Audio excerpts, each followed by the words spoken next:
আল্লাহ সুবহানাহু ওয়া তাআলা বলছে যে মুহাম্মদ আপনার উম্মতদেরকে বলে দিন ইল্লা মান তাব, যে অপরাধ গুনাহ থেকে ফিরে আসে, তওবা করে, ওয়া আমানা ঈমান আনে, ওয়া আমিলা আমালান সালিহা, তার হাজার লক্ষ সহস্র কোটি গুনাহ থাকুক,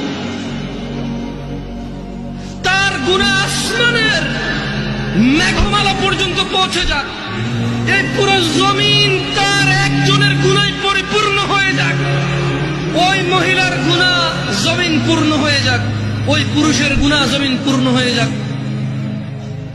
মুহাম্মদ সাল্লাল্লাহু আলাইহি ওয়াসাল্লাম আপনার উম্মতকে বলেন, সে যদি তার গুনাহকে মাপার দরকার নাই, তার গুনাহ কত কত ওজন কত সংখ্যা মাপার দরকার নাই, ওকে বলেন। এটা সূরা ফুরকানের আয়াত।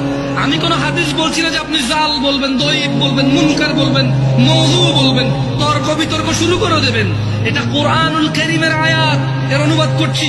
আল্লাহ বলছেন যে আপনার এই উম্মতদেরকে বলে দেন, গুনার সংখ্যাও কেন গুনছে, ও ওজন কেন করতেছে, ও বেঁচে আছে না, ও নিঃশ্বাস আছে না, ও তো মারা যায়নি, এখনো ওর জন্য তওবার দরজা খোলা আছে, ও ফিরে আসতে পারে, ও ফিরে আসতে বলেন।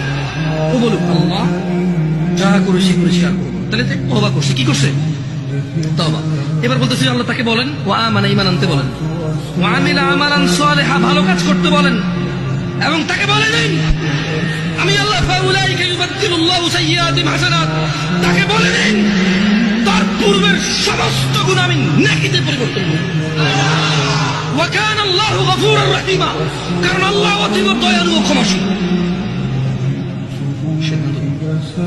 আমি চলে গেলাম, তুমি থেকে যাও, আমি এখন চলে গেলাম, তুমি থেকে যাও।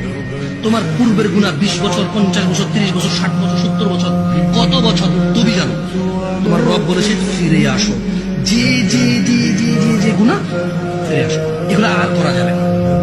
আগের সমস্ত গুনার জন্য এবার ঈমান আনো, ভালো কাজ করো, আর খারাপ কাজ করো।